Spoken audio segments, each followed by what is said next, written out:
रकुल रीत सदा चली आई।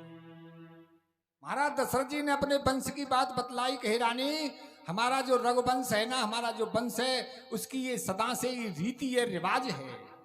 क्या रिवाज है, क्या रीति है कि चाहे भले ही हमारे प्राण चले जाएं, परंतु हमारा जो वचन है वो झूठा नहीं पड़ सकता है। हरिओम।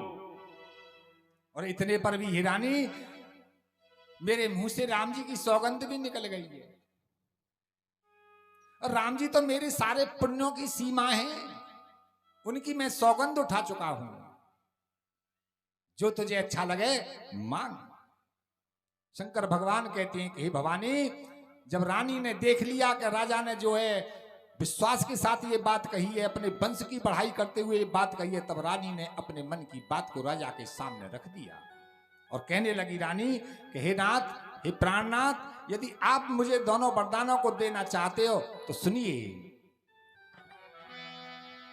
हाँ सुना हूं प्रवानो प्रिय भावा बातो जी का, सुना हूं प्राण प्रिय भावत जी का।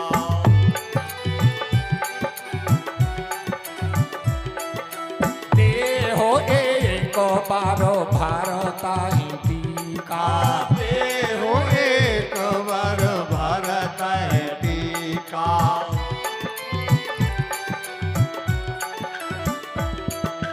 मांगा हूं तू सारो बारो कार चोरी। हरिओम।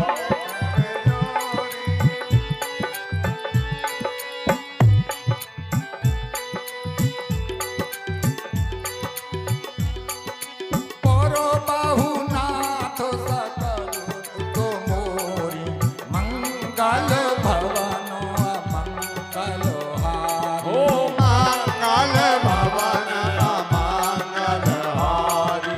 प्रभु सो दशरथ अजर बिहारी। प्रभु सो दशरथ अजर बिहारी।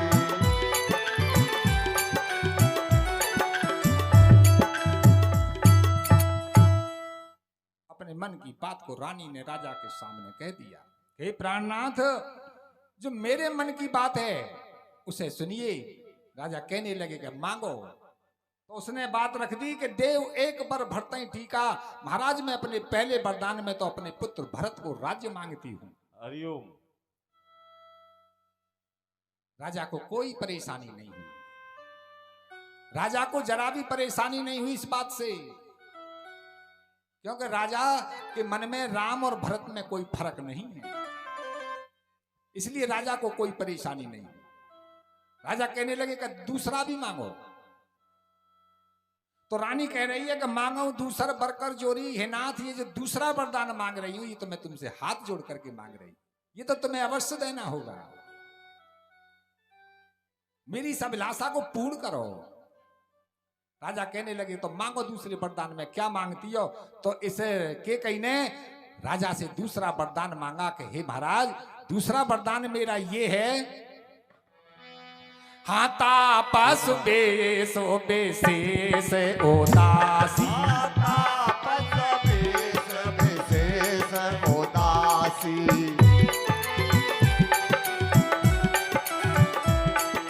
चौथे बरस राम वनवासी।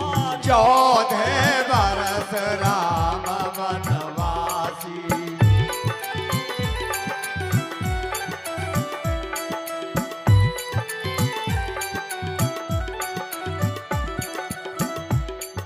सोनो मृदु बचन भूप हिये सोकू।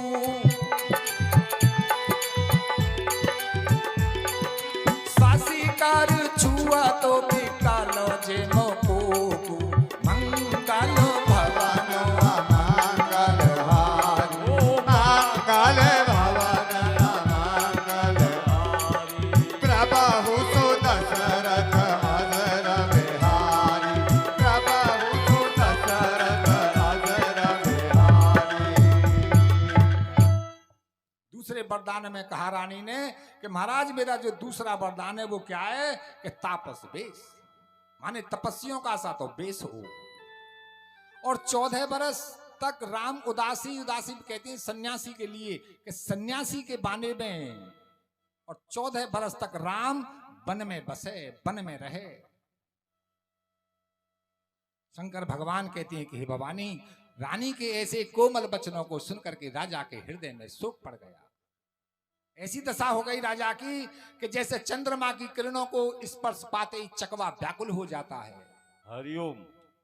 काकभूषण जी महाराज कहते हैं कि हे गरुड़ जी, सहम गयऊ, राजा सूख गए। कछु कहे नहीं आवा, कोई वचन उनके मुंह से नहीं निकलता है। और कैसा ढंग हो गया राजा का कि जन सचान माने के किसी बटेर पर और किसी बाज ने झपट्टा मार दिया हो। हरिओम। कैसा ढंग हुआ राजा का कि विवरण भयऊ, राजा का रंग जो है वो भदरंग हो गया, माने पीला पड़ गया राजा का। और बाबा तुलसीदास जी उदाहरण देकर के बतला रहे हैं कि दामिन हनेऊ मनऊ तर तालू, माने किसी ताड़ के वृक्ष को आकाश की बिजली ने मार दिया हो। राजा का ऐसा ढंग हो गया। अब तो राजा क्या कहें, राजा के बस की बात क्या थी, क्योंकि राम जी की सौगंध भी खा चुके हैं, अपने वंश की बढ़ाई भी कर चुके हैं। क्या किया उन्होंने कि माथे हाथ मूंद दो लोच, इस तरह से उन्होंने दोनों हाथों से अपने नेत्रों को बंद करके और वहीं पर बैठ गए। राजा को देखने से ऐसा मालूम पड़ता है कि मानो सोच ही राजा के समक्ष जो है शरीर धारण करके सोच कर रहा हो। हरिओम।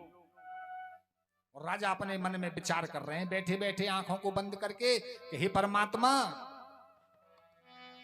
कवने अवसर का भयऊ गयऊ नार विश्वास,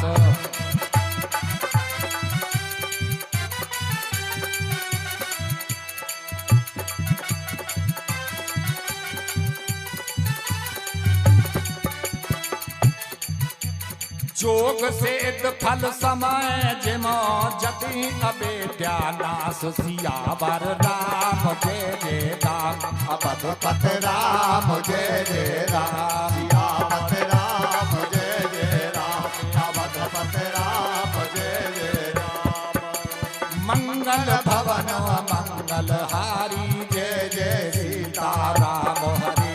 मंगल भवन अमंगल हारी, जय जय सीताराम हरि।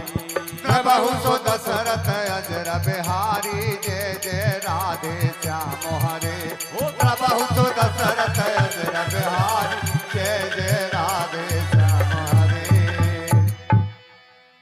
राजा विचार कर रहे हैं, अपने नेत्रों को बंद करके नीचे बैठ गए और विचार कर रहे हैं अपने हृदय में कि कवने अवसर का भयऊ।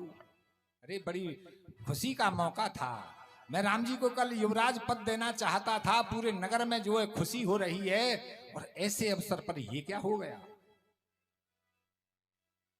गोस्वामी जी महाराज उदाहरण देकर के बतला रहे हैं कि राजा के साथ में ऐसा ढंग हुआ कि जोगी सिद्ध फल पाए समय, माने योगी सन्यासी और अपने पूरा जीवन जो है बैठ करके जंगल में भजन करे, और लास्ट में उसे परमात्मा का दर्शन होने ही वाला है, परमात्मा उसे अपना दर्शन देने ही वाले हैं, और तभी उसे अविद्या व्याप जाए। अरे कि कहीं कोई परमात्मा नहीं है, बहुत समय भजन कर लिया, तो फिर क्या होगा कि वो जो परमात्मा दर्शन देने वाला था ना, वो फिर दर्शन नहीं देता है, क्योंकि वो उस सन्यासी को जो है अविद्या व्याप गई, जबकि वो सिद्ध होने वाला था, भगवान का दर्शन होने वाला था, और उसी मौके पर वो अविद्या ने उसके जो है मन में ऐसा कुविचार पैदा कर दिया रे कि कहीं परमात्मा नहीं है, पूरा जीवन मेरा जो है जंगल में ही चला गया। हरिओम। तो महाराज दशरथ जी के साथ में वैसा ही हुआ, क्योंकि महाराज दशरथ जी ने अपने जीवन का पूरा आनंद लिया है, बस एक यही आनंद बाकी रह गया था कि वो अपने नेत्रों से राम जी का राज्य तिलक देखना चाहते थे, लेकिन वो हो नहीं पाया, उन्हें अविद्या व्याप गई। काकभूषण जी महाराज कहते हैं कि हे गरुड़ जी, राजा अपने मन ही मन विचार कर रहे हैं। अब तो रानी ने जब राजा को इस हालत में देखा तो कड़वे वचन कहने लगी कि महाराज अब तक तो बड़ी बड़ी बात कर रहे थे और अब स्त्रियों की भांति बैठ करके रोने लगे, और कड़वी बात कहने लगी। महाराज बुजुर्गों तक की बात कहने लगी। रानी कह रही है कि महाराज अरे आप स्त्रियों की तरह रो रहे हो, और तुम्हारे वंश में जो राजा लोग हुए हैं वो कैसे थे। हरिओम। अरे सिर दधीच बलि जो कछु भाषा राम हरे।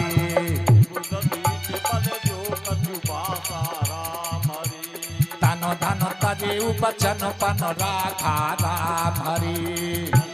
तजेउ बचन पन राखा राम हरि।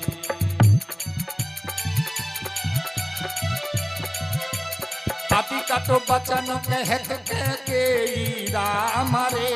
मानव लोन जरे पर देही राम हरे। मानव लो नजरे पर देई राम हरे। मानव लो नजरे पर देई राम हरे। शिवी दधीच बलि, ये महाराज राम जी के बुजुर्ग हैं। दशरथ जी के बहुत पहले 50-40 पीढ़ी पहले के ये बुजुर्ग हैं। तो इन तीनों का नाम लिया। रानी ने कहा कि महाराज छोटी सी बात पर ही तुम राम जी के लिए 14 बरस का बन के लिए तुम स्त्रियों की तरह रोने लगे। और तुम्हारे बुजुर्ग कैसे थे? सबसे पहले नाम लिया महाराज शिवी का। शिवी की कहानी आपने सुनी होगी 4वीं-5वीं की क्लास में। फिर मैं आपको सुनाई देता हूं कि महाराज शिवी के साथ में एक बार ऐसा हुआ कि महाराज शिवी अपने राज दरबार में राज सिंहासन पर बैठे हुए थे। और उसी मौके पर क्या हुआ कि एक कबूतर आकर के महाराज की गोदी में गिर पड़ा। महाराज शिवी ने देखा उस कबूतर को, और कबूतर को देख करके फिर वो ऊपर को नजर गई तो वहां पर बाज बैठा हुआ था। तो उस बाज ने राजा से ये बात कही कि महाराज ये जो आपकी गोदी में पड़ा हुआ है कबूतर, ये मेरा भोजन है और मुझे बहुत भूख लगी है। राजा शिवी कहने लगे कि भैया ये मेरी शरण में आ गया है अब, और ये मेरी शरण में तो मैं इसे कोई कष्ट में नहीं डालूंगा, मैं इसकी रक्षा करूंगा। वो बाज कहने लगा कि तो महाराज एक काम करो, मुझे भूख लगी है, इस कबूतर के बदले में तुम और मुझे किसी का मांस ला करके दे दो। महाराज शिवी कहने लगे कि मैं इस कार्य को भी नहीं कर सकता हूं, मैं किसी को दुख नहीं दे सकता हूं, मैं किसी दूसरे के मांस को नहीं ला सकता हूं। हाँ इतना जरूर है, यदि तुझे इस कबूतर के बदले में मांस चाहिए तो मैं तुझे अपने शरीर का मांस दे सकता हूं। महाराज छुरा मंगवाया गया, तराजू मंगवाई गई और एक पल्ले में कबूतर को रख लिया। राजा ने छुरा लेकर के अपनी एक जंघा का पूरा मांस निकाल करके दूसरे पल्ले में रख दिया, लेकिन वो कबूतर का पल्ला उठा नहीं। राजा ने फिर दूसरी जंघा का भी मांस निकाल करके रख दिया, लेकिन फिर भी वो कबूतर का पल्ला नहीं उठा। राजा ने फिर अपनी भुजाओं का भी मांस उस पल्ले में चढ़ा दिया, लेकिन फिर भी कबूतर नहीं उठा। अंत में क्या किया कि महाराज शिवी स्वयं उठ करके उस पल्ले में बैठ गए हरिओम। और उस बाज से कह दिया कि तू पहले मेरा भोजन कर सकता है, परंतु जब तक मैं जीवित हूं इस कबूतर को कोई हानि नहीं होगी। हरिओम। तो उस बात को कैकेयी ने याद दिलाया कि महाराज तुम्हारे बुजुर्ग तो ऐसे थे कि कबूतर के पीछे उन्होंने अपने प्राणों को दे दिया, और तुम इस छोटी सी बात के लिए स्त्रियों की भांति रो रहे हो। और भी नाम लिए, महाराज दधीची का नाम लिया जिन्होंने देवताओं को जो है अपनी हड्डियों का दान कर दिया। महाराज बलि का भी जो है उन्होंने नाम लिया कि देखो तुम्हारे बुजुर्ग ऐसे हुए थे कि चाहे भले ही उनका शरीर चला गया, धन चला गया, परंतु उन्होंने अपने वचन को झूठा नहीं रखा। हरिओम। काकभूषण जी महाराज कहते हैं कि हे गरुड़ जी, अब तो राजा को बोलना पड़ा। बड़ी कठोर छाती करके राजा ने कहा कि हे रानी, चाहे मेरी विनय मानो चाहे अविनय मानो, हे प्रिय, जो तुम ऐसे वचन बोल रही हो ना, को भांति माने बुरे वचन जो बोल रही हो, देखो मैं सत्य कहता हूं भगवान शंकर को साक्षी करके कि भरत राम दोनों मेरी आंखें हैं। हरिओम। अच्छा आंखों में कोई फर्क है? बाई आंख में और सीधी आंख में दोनों बराबर देखती। तो कह रहे हैं महाराज दशरथ जी के हे रानी, भरत और राम तो दोनों मेरी आंखें हैं, यदि भरत को तू राज्य चाहती है तो मुझे कोई परेशानी नहीं है, अवश्य मैं तेरे बेटा भरत को राज्य दूंगा। परंतु राम जी को 14 बरस के लिए वनवास क्यों भेज दिए? राम ने तेरा क्या बिगाड़ दिया है? क्योंकि राम को तो सभी साधु कहते हैं, उसने तेरा क्या अनहित कर दिया? काकभूषण जी महाराज कहते हैं कि हे गरुड़ जी, महाराज ने रानी से ये बात कही रानी देख, सुबह को जैसे ही दिन निकलेगा मैं दूत भेज करके भरत को बुलवा लूंगा और फिर सुंदर दिन छटवा करके ज्योतिषियों से भरत का राज्य तिलक कर दूंगा। हे भामिनी, मैं राम जी 100 बार सौगंध खा करके राम जी की कहता हूं कि जो तुम्हारे मन में ऐसी बात है ना कि कौशल्या ने मुझे भड़का दिया है, ऐसी मेरे हृदय में कोई बात नहीं है, न मुझसे कौशल्या ने कोई बात कही है, परंतु एक मुझसे गलती जरूर हो गई है। क्या गलती हो गई है? महाराज रानी से कहने लगे, अरे मैं सब कीन तोर बिन बूझे राम हरे, सब कीन तोर बिन बूझे राम हरे, दे परे मनोरथ छूछे राम हरे, परे मनोरथ छूछे राम हरे, एक ही बात मोह दुख लागा राम हरे, पर दूसर असमंजस मागा राम हरे, पर दूसर असमंजस मांगा राम हरे, पर दूसर असमंजस मांगा राम हरे, असमंजस मांगा राम हरे। महाराज कह रहे हैं कि इतनी मुझसे गलती हो गई है कि ये जो भी कार्य किया है मैंने तेरी बिना सलाह के किया है। माने मैं तेरी सलाह पहले ले लेता तो ये कष्ट जो है मुझे देखना नहीं पड़ता। इसीलिए मेरा जो मनोरथ है वो झूठा पड़ गया, खाली गया। परंतु हे रानी, इस बात से मुझे कोई परेशानी नहीं है, परंतु ये जो तूने दूसरा वरदान मांगा है ना, इसने मुझे आश्चर्य में डाल दिया है कि तू सत्य में ही दूसरे वरदान को मांगना चाहती है या झूठ को मजाक तौर कर रही है, मजाक कर रही है। राजा ने अपने मन की बात कही कि हे रानी देख, मछली बिना पानी के भले ही जीवित रहे, मछली बिना पानी के जीवित नहीं रह सकती, असंभव बात है कि जो जीवित रहे। क्यों? कि उससे चला ही नहीं जाएगा महाराज बिना जल के। जल में से मछली को निकाल करके बाहर फेंक दो तो वहीं छटपटाती रहेगी, चल नहीं सकती है। तो राजा कह रहे हैं कि हे रानी, भले ही मछली बिना जल के जीवित रहे, परंतु मैं राम जी के बिना जीवित नहीं रह सकता। हरिओम। क्योंकि मेरा जो जीवन है वो राम के अधीन है। राम मेरे सामने रहेगा तो मेरा जीवन रहेगा, नहीं मेरा जीवन भी समाप्त हो जाएगा। रानी को क्रोध हो गया और रानी क्रोध में कहने लगी कि महाराज या तो आप दीजिए या फिर मना कर दीजिए, और मना करके इस संसार में अपयश को ले लीजिए। और क्रोध बढ़ता चला गया रानी का। और रानी ने अंत में क्रोध में क्या बात कही कि महाराज अब मेरा अंतिम निर्णय भी सुन लो। क्या? कि प्रात हो तो हे महाराज, जैसे ही सुबह को दिन निकलेगा ना, अरे प्रात हो तो मुनि बेश धरा जौन राम बन जाए,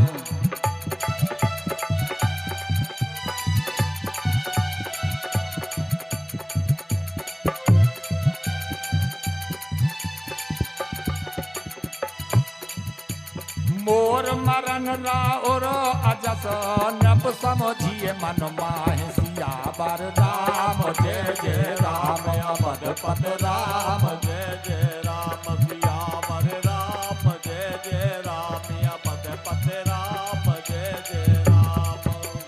मंगल भवन अमंगल हारी, मंगल भवन अमंगल हारी, प्रभु सुत दशरथ अजर बिहारी, ओ प्रभु सुत दशरथ अजर बिहारी। श्री राधे गोपाल भज मन श्री राधे, श्री राधे गोपाल भज मन श्री राधे, श्री राधे गोपाल भज मन श्री राधे, गोपाल भज मन श्री राधे। अंत में निर्णय कह दिया रानी ने, अपने मन की बात कह दी कि महाराज समझ लो ये मैंने निश्चय कर लिया है कि जैसे ही दिन निकला और दिन निकलते ही राम जी सन्यासियों का सा वेश बना करके यदि वन को न गए तो क्या होगा कि मोर मरण, मैं मर जाऊंगी, माने मैं अपनी आत्महत्या कर लूंगी, तुम्हारा इस संसार में अपयश हो जाएगा। इसलिए हे राजन, अब तुम अपने मन में अच्छी तरह से विचार करके देख लो। शंकर भगवान कहते हैं कि हे भवानी, अब तो राजा को विश्वास हो गया कि ये जो कह रही है ये ठीक कह रही है, ये अपनी बात से अब गिरेगी नहीं। तो अंतिम पेच क्या था राजा के पास में? राजा ने क्या किया कि गए पद बिने कीन बैठारी। खुशामद करते करते करते करते राजा ने रानी के पैरों को भी पकड़ लिया, हरिओम। और पैरों को पकड़ करके बैठाया और कहने लगे, महाराज कि हे रानी, तू हमारे सूर्य वंश के लिए कुल्हाड़ी मत बन, अर्थात तू हमारे सूर्य वंश को नष्ट मत कर। लेकिन वो कहां मानने वाली थी। महाराज ने ये भी बात कही कि रानी, मांग माथ अब आई तो देव, यदि तू मेरे मस्तक को भी मांगे ना तो अभी काट करके तुझे मैं दे सकता हूं, परंतु तू मुझे राम जी की विरह में मत मार, मैं राम जी के बिना जी नहीं पाऊंगा। रानी शांत है, कोई उत्तर नहीं देती है। अंत में राजा ने ये बात कह दिया कि रानी देख, तुझे कलंक लग जाएगा, मैं जीवन भर पछताता रहूंगा, जब तक जीऊंगा तब तक पछताता रहूंगा, और तुझे कलंक लग जाएगा। तू इस दूसरे वरदान की जगह पर कोई और मांग ले। क्या कलंक लगा केकई के नाम को? महाराज, किसी का जो है कन्या पैदा हो जाए ना तो कोई भी उसका नाम केकई नहीं रख सकता है। ऐसा जो है उस केकई नाम को कलंकित कर दिया इस केकई ने। तो राजा उस बात को कह रहे हैं कि तोर कलंक मोर पछतावा, तुझे कलंक लग जाएगा, मैं जीवन भर पछताता रहूंगा। लेकिन रानी अपनी हट से नहीं डरी। काकभूषण जी महाराज कहते हैं कि हे गरुड़ जी, अब तो इतने में ही दिन निकल आया, और जब दिन निकला तो पूरा नगर जो है रातों भर जो है आनंद के बाजे बजे हैं, सभी जो है सुबह का इंतजार कर रहे हैं कि राम जी का राज्य तिलक होगा, सब हम आनंद। इस तरह से केकई ने अपने वचनों को मांग लिया, और भगवान श्री राम जी वहां से अपनी माता कौशल्या के पास आते हैं, उनसे आज्ञा लेते हैं, हे माता, मुझे पिताजी ने वन का राज्य दिया है। माता को बड़ा दुख हुआ। जब सारा प्रसंग सुनाया तो माता को बड़ा दुख हुआ, बड़ा कष्ट हुआ, लेकिन माता कुछ कह नहीं सकती हैं। क्यों? कि वो जानती हैं कि यदि मैं रोकती हूं तो धर्म बिगड़ जाएगा मेरे पुत्र का, पिता की आज्ञा का उल्लंघन हो जाएगा। माता कौशल्या ने कह दिया कि बेटा, यदि तुम्हारे पिताजी ने और तुम्हारी माता केकई ने यदि दोनों ने तुम्हारे लिए वन जाने को कहा है तो वही वन तुम्हारे लिए सैकड़ों अयोध्याओं के समान होगा। हरिओम। माता जी से आज्ञा मिल गई। इस बात को सीता जी ने भी सुन लिया। जब सीता जी ने ये बात सुनी कि मेरे स्वामी वन को जा रहे हैं, तो फिर वो भी नहीं रुकी, वो भी भगवान के साथ जाना चाहती हैं। भगवान ने बहुत समझाया कि हे सीता, देखो तुम घर पर रहो। क्यों? कि माता पिता दोनों मेरे बुजुर्ग हैं, तुम यहाँ पर रहोगी तो इनकी सेवा शुश्रूषा करने को मिलेगी, मेरी आज्ञा का पालन भी हो जाएगा। भगवान श्री राम जी ने सीता जी को बहुत तरह से समझाया कि हे सीता, जब मैं वन में चला जाऊंगा तो मेरी माता मेरी याद किया करेगी, तो तुम अनेक प्रकार से जो है पुराणों की कथा कह कह करके तुम माता को समझा दिया करना, इसलिए मैं तुम्हें माता के पास छोड़ना चाहता हूं। जय हो। लेकिन सीता जी ने भगवान की सारी बात सुनी। भगवान ने यहाँ तक कि उस वन के दुखों को भी कहा कि हे सीता, जिस वन में मैं जाऊंगा वहां पर बड़े बड़े जो है दुख हैं, क्योंकि वहां बड़े बड़े घोर जंतु मिलेंगे, ठंडा पानी मिलेगा, कभी गर्मी और कभी सर्दी, वो सब तुम्हें जो है सहन करना पड़ेगा, इसलिए तुम वन के योग्य नहीं हो, तुम घर पर रहो। लेकिन सीता जी ने भी अपनी बात कह दी कि हे प्रभु, जिए बिन देह नदी बिन बारी, तैसे ही नाथ पुरुष बिन नारी, मैं भी जो है आपके बिना रह नहीं सकती हूं। तब तो भगवान ने आज्ञा दे दी, यदि मेरे साथ चलना है तो फिर जल्दी चलो, तैयारी करो। जब सीताराम दोनों तैयार हो गए तो ये समाचार लक्ष्मण जी ने भी सुन लिया। महाराज दौड़ लगा करके दौड़ते हुए बिलखते हुए रोते हुए भगवान श्री राम जी के चरणों को पकड़ लिया करके लक्ष्मण जी। भगवान ने समझाया कि भैया लक्ष्मण, तुम वन को मेरे साथ मत चलो, तुम यहीं पर रहो, क्योंकि पिताजी बुढ़े हैं, भरत और शत्रुघ्न घर पर नहीं है। और ऐसे मौके पर यदि तुम भी मेरे साथ वन को चलोगे तो ये अयोध्या हमारी हर तरह से अनाथ हो जाएगी। लक्ष्मण जी ने कह दिया कि हे प्रभु, इस ज्ञान का जो उपदेश मेरे लिए कर रहे हो ना, इस ज्ञान का उपदेश तो उनके लिए करना चाहिए कि जिन्हें सुंदर यश चाहिए, ऐश्वर्य चाहिए, लेकिन मैं तो आपके चरणों की सेवा चाहता हूं, इसलिए आप मेरा त्याग न कीजिए। शंकर भगवान कहते हैं कि हे भवानी, भगवान ने कहा कि हे लक्ष्मण, यदि तुम मेरे साथ चलना चाहते हो तो तुम अपनी माता सुमित्रा के पास जाकर के उनसे आज्ञा ले लो। हरिओम। लक्ष्मण जी तुरंत ही अपनी माता सुमित्रा के पास आए, आकर के सारी बात बतलाई। तब तो माता सुमित्रा ने कह दिया कि हे बेटा लक्ष्मण, यदि राम वन को जा रहे हैं तो तुम्हारा अयोध्या में कोई काम नहीं है। हरिओम। और माता कौशल्या अपने पुत्र को उपदेश देने लगी कि हे बेटा लक्ष्मण, इस संसार में जो पुत्रवती स्त्री है ना, वो कौन है? पुत्रवती कहलाने के योग्य कौन स्त्री है? उस बात को सुमित्रा जी अपने पुत्र से कहने लगी कि बेटा लक्ष्मण सुनो। हरिओम। अरे पौत्र बधु जो पति जग सोई राम हरे, पति जग सोई राम हरे, रघुपत भगत जासु सुत होई राम हरे, भगत भगत जासु सुत होई राम हरे।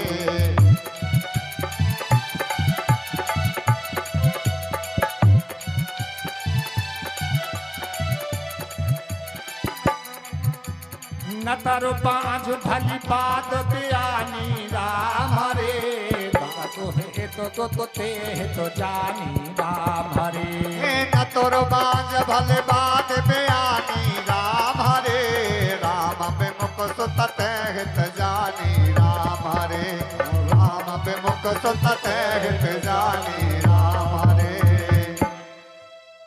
रामचरितमानस की प्रत्येक चौपाई शिक्षा देती है, ऐसी कोई चौपाई नहीं है कि जो हमें शिक्षा ना दे रही हो। मैं कल भी इस बात को कह रहा था कि सुनने से बात नहीं बनेगी, जय हो, करने से बात बनेगी। सुमित्रा जी अपने पुत्र लक्ष्मण के लिए उपदेश दे रही हैं कि बेटा, इस संसार में वही पुत्रवती स्त्री है, कौन सी? कि जिसका बेटा भगवान की भक्ति में लगा हुआ, हरिओम। भगवान की भक्ति करे, भजन करे, धर्म के कार्य करे। न तरो बांझ भली, यदि वो उसका पुत्र भक्ति नहीं करता है, धर्म कार्य नहीं करता है, तो इससे तो वो बांझ ही ठीक रहती है। और बाद बियानी, पशु ब्याते हैं, माताएं तो जनती हैं। ब्यानी का अर्थ बाबा गोस्वामी जी कह रहे हैं कि बाद ब्यानी व्यर्थ में ही ब्यानी, ब्यानी माने पशु रही। अगर उसका पुत्र भगवान की भक्ति नहीं करता है तो वो तो पशु के समान रहे। हरिओम। तो माताओं को शिक्षा देनी चाहिए, छोटी सी बच्चे की उम्र जब होती है तभी से सिखाना चाहिए भगवान की पूजा पाठ इत्यादि। जय हो। छोटी अवस्था में सीख लेगा तो करने लगेगा, नहीं फिर नहीं कर पाएगा। इसलिए माताओं को ये बच्चों को हमेशा जो शिक्षा देनी चाहिए, सबसे पहले नहाए, स्कूल जाने से पहले बेटा ज्यादा टाइम नहीं तो चल, जो भगवान का मंदिर बना हुआ है, प्रत्येक घर में एक स्थान होता है पूजा का, तो माताओं को कम से कम इतना तो कहना ही चाहिए जब स्नान कर ले बच्चा कि बेटा स्कूल जाने से पहले चल मंदिर में जाकर के नमस्कार कर भगवान। ये माताओं को शिक्षा देनी है। यदि हमें अपने सनातन धर्म को बढ़ाना है तो हमें अपने बच्चों को सिखाना पड़ेगा, नहीं हमारी व्यवस्था जो है वो खराब होती जा रही है। हमारा सनातन धर्म की अंग्रेजी कानून में जो है बच्चे आते जा रहे हैं, अंग्रेजी भाषा में आते जा रहे हैं, इसलिए हमारी जो है संस्कृति बिगड़ती जा रही है। यदि इस संस्कृति को संभाल करके रखना है तो माताओं को विशेष ध्यान देना है कि वो बच्चों को भगवान की तरफ लगाएं, भगवान की तरफ मोड़ दें। बोलिए आनंद कंद भगवान की जय। माता सुमित्रा ने उपदेश दे दिया और कह दिया कि बेटा तुम राम जी के साथ वन को जाओ और कैसी सेवा करनी है राम जी की, कि जो राम जी कभी जो है अयोध्या की और अपने माता पिता और भाई बंधुओं की याद न करें, ऐसी तुम्हें उनकी सेवा करनी है। हरिओम। शंकर भगवान कहते हैं कि हे भवानी, अब तो तुरंत ही सीताराम लक्ष्मण वहीं आ जाते हैं जहां कोप भवन में केकई और महाराज दशरथ जी थे। तो उस केकई ने तो पहले से ही इंतजाम करके रखा था ना, क्योंकि वो तो बहुत बड़े गुरु मंथरा की पढ़ाई हुई थी। उसने पहले से ही मुनियों के से वस्त्रों को अपने पास मंगवा लिया था। और जैसे ही राम जी पहुंचे तो बड़े कोमल वचनों में उन सारी सामग्री को जो सन्यासियों के जो कमंडल, चट्टी, बैंक, वस्त्र, मुनिपट, भूषण, भाजन, आनी। मुनिपट माने मुनियों के से वस्त्र और भाजन माने जो पात्र होते हैं मुनियों के, सन्यासियों के, उन सभी को ला करके राम जी के सामने रख दिया और रख करके बड़ी कोमल वाणी में कहने लगी कि हे राम, या तो इन्हें वस्त्रों को धारण करके वन को चले जाओ या फिर अपने पिता का अपयस कर लो। हरिओम। काकभूषण जी महाराज कहते हैं कि हे गरुड़ जी, भगवान ने देर नहीं लगाई, तुरंत ही उन वस्त्रों को धारण किया और यहां से सन्यासियों का सा बाना बना करके भगवान श्री राम जी वन के लिए चल दिए। जैसे ही भगवान नगर से बाहर पहुंचे तो महाराज दशरथ जी ने अपने मंत्री सुमंत्र को बुलाया और भगवान के जाने के बाद में राजा ने सुमंत्र से कहा कि सुमंत्र, तुम रथ लेकर के जाओ, सीताराम जी को रथ में बैठा करके 10-5 दिन वन में घुमा करके वापस ले आना। और यदि राम और लक्ष्मण दोनों न लौटे, क्योंकि बड़े धैर्यवान हैं, यदि वो दोनों न लौटे तो सीता जी को तो अवश्य ही लौटा लाना, जिससे कि मेरे जीने का सहारा हो जाए। हरिओम। याज्ञवल्क्य मुनि कहते हैं कि हे भरद्वाज, अब तो तुरंत ही सुमंत्र जी महाराज ने रथ को जोड़ा और पहुंच गए वहीं जहां सीताराम जी थे। सीताराम जी को, लक्ष्मण को उस रथ में बैठा लिया और सुमंत्र जी महाराज ने रथ को चलाना प्रारंभ किया। कहते हैं कि नगर के स्त्री पुरुष जो भगवान को छोड़ना नहीं चाहते थे, वो भी रथ के पीछे पीछे चल दिए। भगवान ने बहुत समझाया, लोगों को उपदेश दिया कि भैया 14 बरस की बात है, फिर मैं लौट करके आ जाऊंगा, फिर आपसे मिलूंगा, सब अपने अपने घर को चले जाओ। लेकिन कोई भी भगवान की बात को नहीं मानता है और सब उस रथ के पीछे पीछे चल देते। शंकर भगवान कह रहे हैं कि भवानी, चलते चलते चलते चलते ये रथ तमसा नदी के किनारे पहुंच गया। हरिओम। वहीं शाम हो गई। सुमंत्र जी महाराज ने रथ को खोल दिया और तमसा नदी के किनारे पर रेती में जो है भगवान श्री राम, लक्ष्मण, सीता ने विश्राम किया। और जो जनता गई थी पीछे से, वो भी सब वहीं पर विश्राम करने लगे। हेलो हेलो, हाँ जी, प्यास जी 15 पहुंचा ना। बोले रामचंद्र भगवान की जय। विधना तेरे लेख किसी के, ओ विधना तेरे लेख किसी के, समझ न आते हैं। विधना तेरे लेख किसी के, समझ न आते हैं। जन जन के राम लखन सिया बन को जाते हैं। विधना तेरे लेख किसी के, समझ न आते हैं।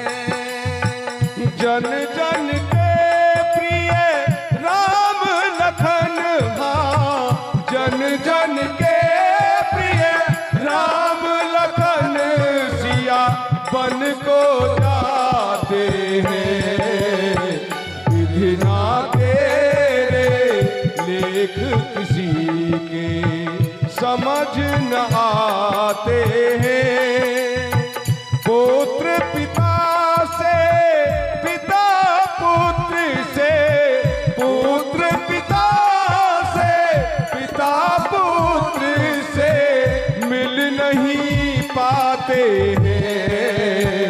विधना तेरे लेख किसी के समझ न आते हैं, समझ न आते हैं।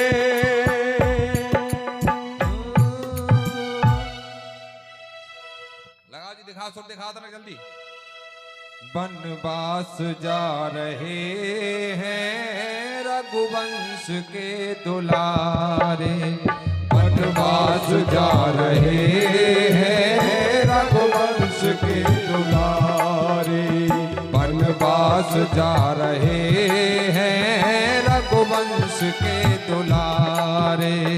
हारे हैं प्राण जिसने, हारे हैं प्राण जिसने, लेकिन वचन न हारे, वनवास जा रहे हैं रघुवंश के दुलारे, वनवास जा रहे हैं रघुवंश के दुलारे।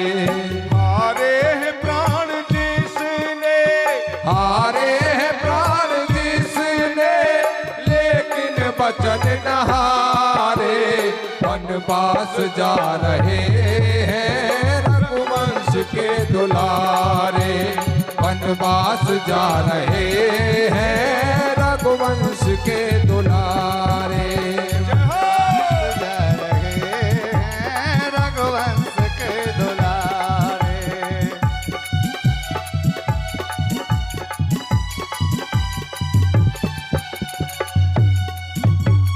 जननी है जन्मभूमि, हिम्मत से काम लेना। ओ जननी है जन्मभूमि, हिम्मत से काम लेना।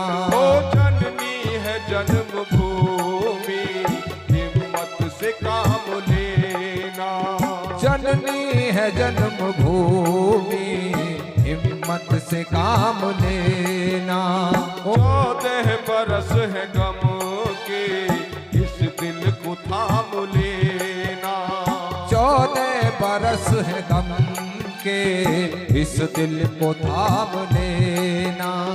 हम अंश हैं तुम्हारे, हम अंश हैं तुम्हारे, वनवास जा रहे हैं रघुवंश तुम्हारे, वनवास जा रहे हैं, वनवास जा रहे हैं रघुवंश के दुलारे। गम है राग जिसने, हारे हैं प्राण जिसने, लेकिन वचन न हारे, वनवास जा रहे हैं रघुवंश के दुलारे। और क्या बता दिया है? प्यारे चमन के फूलो, तुम हौसला न छोड़ो। प्यारे चमन के फूलो, तुम हौसला न छोड़ो। इन आंसुओं को रोको, ममता के तार तोड़ो। इन आंसुओं को रोको, ममता के तार तोड़ो। लौटेंगे दिन खुशी के, लौटेंगे दिन खुशी के, एक साथ जो गुजारे, वनवास जा रहे हैं रघुवंश के दुलारे, वनवास जा रहे हैं रघुवंश के दुलारे। हारे हैं प्राण जिसने, हारे हैं प्राण जिसने, लेकिन वचन न हारे, वनवास जा रहे हैं रघुवंश के दुलारे। वनवास जा रहे हैं रघुवंश के दुलारे। इसमें है दोष किसका, उसकी रजा यही है। इसमें है दोष किसका, उसकी यही रजा है। इसमें है दोष किसका, उसकी यही रजा है। इसमें है दोष किसका, उसकी रजा यही है। वही रहेगा किस्मत में जो लिखा है। होकर वही मिलेगा किस्मत में जो लिखा है।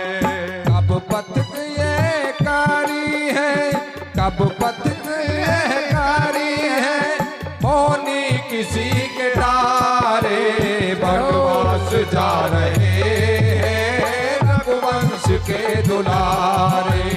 बनवास जा रहे हैं रघुवंश के दुलारे।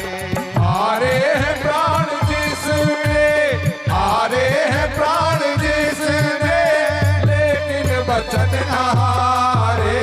बनवास जा रहे हैं रघुवंश के दुलारे।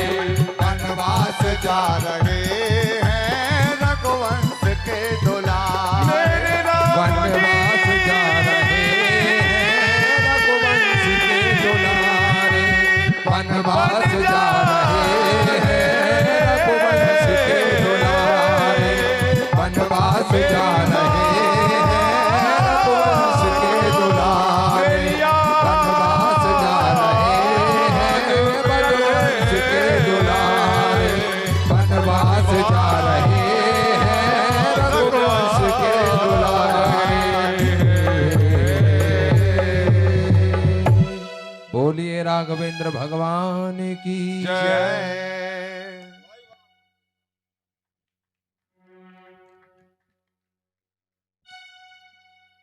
बोलिए हनुमान जी महाराज की जय हो।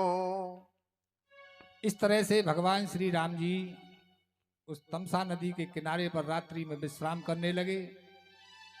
सारी जनता भी जो वहीं विश्राम कर रही है। देव माया के कारण देवताओं की माया लगी हुई है। देवता भगवान को वन भेजना चाहते हैं, इस जनता को अलग करना चाहते हैं। इसलिए देवताओं ने यहाँ पर एक प्रपंच रच दिया कि सारी जनता जो थी वो बेसुध होकर के सो गई। और जबई जाम जुग जामिन बीती, जबई जैसे ही रात्रि के 2 पहर बीते, माने आधी रात हुई, तो सहज में ही राम जी ने उठ करके और सुमंत्र जी को जगा लिया और सुमंत्र जी से ये बात कही कि सुमंत्र, चुपके से रथ को जोड़ो और ऐसा रथ चलाओ कि जिसका खोज न मिले कि कौन सी दिशा को रथ गया है। सहज में ही सुमंत्र जी महाराज ने उस रथ को जोड़ लिया, सीताराम लक्ष्मण को उसमें बैठा करके और ऐसा रथ चलाया कि इत उत खोज दुराए, माने खोज को छिपाते हुए उन्होंने ऐसा रथ चला दिया। शंकर भगवान कहते हैं कि हे भवानी, अब तो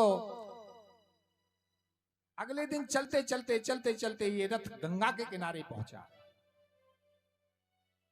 गंगा के किनारे पर पहुंचने पर वो जो वहां का राजा था निषाद, उसको जब ये बात मालूम पड़ी तो वो गंगा के किनारे ही आ गया, भगवान के चरणों में प्रणाम किया, भगवान की उसने बड़ी सेवा की, सारे वृतांत को जान लिया उसने। उसने कहा कि प्रभु आप नगर में चलिए। भगवान कहने लगे कि मैं 14 बरस तक मुझे पिताजी की आज्ञा है कि मैं किसी नगर में गांव में प्रवेश नहीं कर सकता हूं। तब तो फिर उस निषाद ने वहीं भगवान श्री राम सीता लक्ष्मण की सेवा की।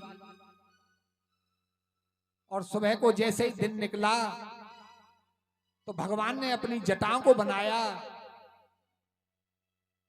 बड़का दूध मंगा करके और पूर्ण सन्यासियों का सा बाना धारण कर लिया।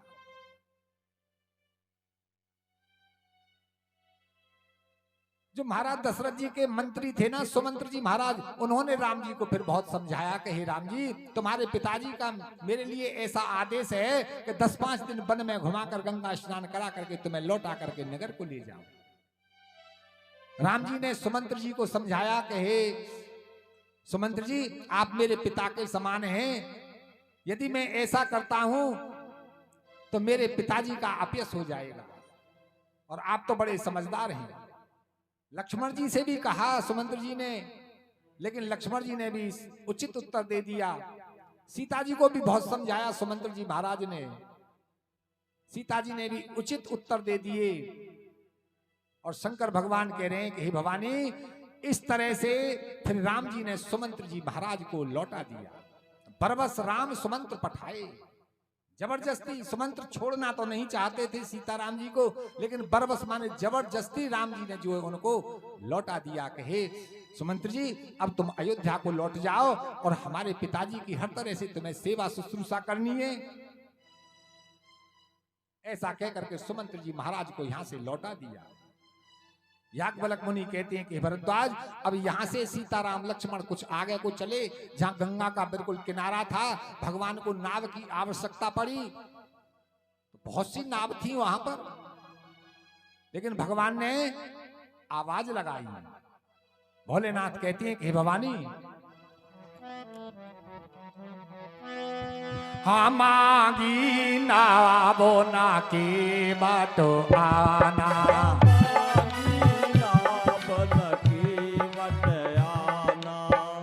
ही तो भावारो मरमो में जाना, कहे तुम्हार मरम में जाना।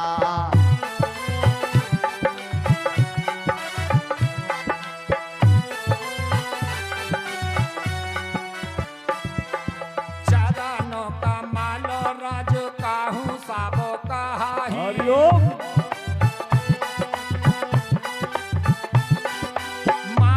सुकरनो मूर काछु आही, मंगल भवन मंगल हारी, ओ मंगल भवन मंगल हारी, प्रभु सुदशरथ अजर बिहारी, प्रभु सुदशरथ अजर बिहारी। मांगी नाव नक्की बटाना। इस रामचरित मानस में बहुत से प्रसंग हैं, लेकिन ये जो प्रसंग चल रहा है ना केवट का, जय हो। इसको विशेष नाम दिया गया है केवट का प्रेम। ये भगवान से कितना प्रेम करता है। वैसे तो ये बिना पढ़ा लिखा है, जंगली जाति है, कौल भील की भांति, इनमें इतनी भी बुद्धि नहीं है कि कैसे वस्त्र पहना जाता है और किस तरह से भोजन बनता है। ये तो ऐसा ही है कि कोई इन्हें पशु पक्षी दिखाई दे जाता है तो महाराज उसको जो है मार लेते हैं और उसका भक्षण कर लेते हैं। ये तो ऐसे लोग हैं। तो भगवान ने किनारे पर जाकर के आवाज दी, अरे कि केवट नाव लेकर के आ, लेकिन वो केवट नाव नहीं लाया, स्वयं आ गया, अकेला आ गया। नाव को वहीं छोड़ दिया, अकेला ही आ गया और कहने लगा भगवान के हाथ जोड़ करके कि प्रभु मैंने ऐसी बात सुनी है कि आपके चरण कमलों में कोई दवाई लगी हुई है, और वो दवाई ऐसी है कैसी कि मानुषकरण माने कि वो मनुष्य बना देती है। ऐसी कोई जड़ी आपके चरणों में लगी हुई है, ये बात मैंने अपने कानों से सुनी। भगवान कहने लगे कि क्या बात सुनी थी? तो ये केवट कह रहा कि प्रभु मैंने ये बात सुनी थी, अरे छुआ तो से लाभई नार सोहाई राम हरे, नार सुहाई राम हरे, पाहन ते न काठ कठनाई राम हरे, पावन ते न काठ कठिनाई राम हरे,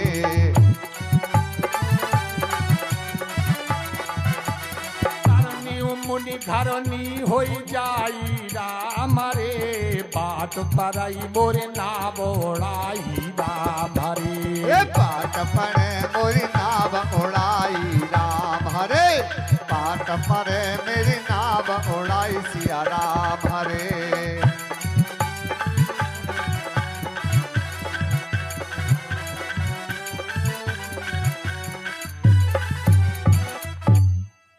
बतलाने लगा। केवट कह रहा है कि प्रभु मैंने ये बात सुनी है कि आपके चरणों का स्पर्श पाकर के वो जो पत्थर की शिला थी अहिल्या, वो सुहावनी स्त्री बन गई और स्त्री बनकर के वो आकाश को उड़ गई। तो महाराज वो तो पत्थर की थी, मेरी नाव तो लकड़ी की है, और लकड़ी तो बहुत कमजोर होती है पत्थर से। कहीं ऐसा ना हो कि मेरी नाव भी आपके चरणों का स्पर्श पाकर के सुहावनी स्त्री बन करके यदि उड़ गई तो गड़बड़ी हो जाएगी। यदि मेरी नाव उड़ गई तो गड़बड़ी क्या हो जाएगी कि मैं तो बेकार हो जाऊंगा। क्यों? अरे यही प्रतिपालऊ सब परिवारू राम हरे, प्रतिपालऊ सब परिवारू राम हरे, नहीं जानऊ कछु और कबारू राम हरे। नहीं जानऊ कछु और कबारू राम हरे।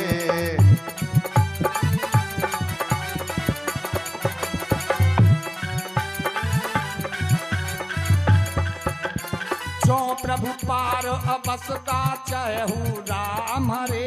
मोहे पद पदम पखारन देहु राम हरे। मोहे पदम पखारन देहु राम हरे। मोहे पदम पखारन देहु राम हरे। पखारन देहु राम हरे। यही प्रतिपालव सब परिवारू। केवट कह रहा है कि प्रभु मैं इस नाव से ही अपने परिवार की पालना करता हूं। जय श्री राम। और जिस दिन से मैं पैदा हुआ हूं मैंने होश संभाला है, तब से मैं और कोई काम नहीं किया। मैं तो नाव चलाना ही जानता हूं और कोई कार्य मुझसे आता नहीं है। और यदि नाव भी मेरी उड़ गई स्त्री बन करके तो महाराज मेरा कार्य चौपट हो जाएगा। मेरा तो परिवार भी जो भूखा मर जाएगा। भगवान कहने लगे तो फिर क्या किया जाए, हमें तो गंगा के पार जाना है। जय हो। तो केवट कह रहा है कि प्रभु यदि अवश्य ही तुम इस गंगा के पार जाना चाहते हो ना तो फिर मुझे एक काम कर लेने दो। भगवान कहने लगे क्या, कि मुझे अपने चरणों को धो लेने दो। आपके चरणों को धो करके मैं अपनी नाव में बैठाऊंगा और बड़े आनंद के साथ फिर तुम्हें मैं गंगा के पार ले जाऊंगा। भोलेनाथ कह रहे हैं कि हे भवानी सुन के बट की बैन प्रेम लपेटे अटपटे। कैसे बचन है उस केवट के, अटपटे बचन।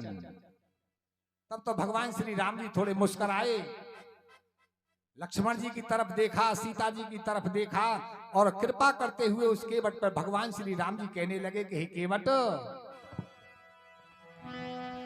अरे कृपा से इंदु बोले मुस्काई राम हरे। कृपा से इंदु बोले मुस्काई राम हरे। सोई कर जेहि तब नाव न जाई राम हरे। सोई कर जे तब नाव न जाई राम हरे।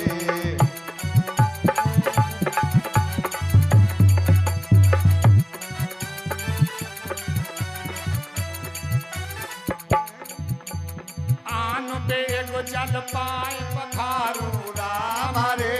हो तो विलंब उतारे पारू राम हरे। हो तब लंब उतारे पारू राम हरे। हो तब लंब उतारे पारू राम हरे। कृपा सिंधु बोले मुस्काई। वो कृपा समुद्र भगवान श्री राम जी मुस्का करके कहने लगे, हे केवट, जो तेरे मन को अच्छा लगे तू वही कर। और तू ऐसा उपाय कर ले कि जिससे तेरी नाव को कोई हानि न हो। अब तू एक काम कर, जब मेरे चरणों को धो करके ही मुझे पार उतारेगा तो जल्दी से जल ले करके आ और मेरे चरणों को धो ले, क्योंकि मुझे अब देर हो रही है। हमें तू गंगा के पार उतार दे। शंकर भगवान कहते हैं कि हे भवानी, देखो ना मेरे स्वामी प्रभु श्री राम जी की कैसी लीलाएं। वो राम जी कितने महान हैं जो इस केवट से प्रार्थना कर रहे हैं कि तू हमें गंगा जी के पार उतार दे। और वास्तव में राम जी हैं कैसे? अरे जासो नाम सोमेरा तो एक बारा राम हरे। जासु नाम सुमरत एक बारा राम हरे। उतरई नर भव सिंधु अपारा राम हरे। उतरई भव सिंधु अपारा राम हरे।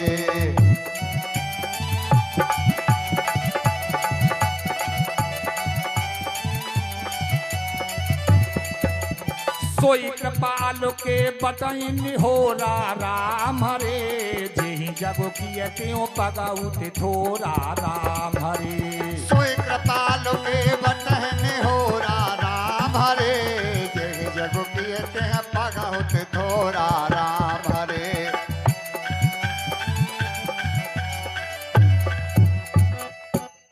भोलेनाथ कह रहे हैं कि भवानी, राम जी तो ऐसे हैं कि यदि उनके नाम का कोई एक बार भी श्रद्धा और प्रेम से स्मरण कर ले तो छोटी गंगा जी की तो बात ही क्या है, संसार समुद्र को पार कर जाता है। हरिओम। ऐसे भगवान श्री राम जी जो ऐसे सामर्थ्यवान हैं कि जिन्होंने तीनों लोगों को तीनों पग से नाप दिया, ऐसे सामर्थ्यवान राम जी उस केवट से प्रार्थना कर रहे हैं कि हे केवट, तू हमें इस गंगा के पार उतार दे।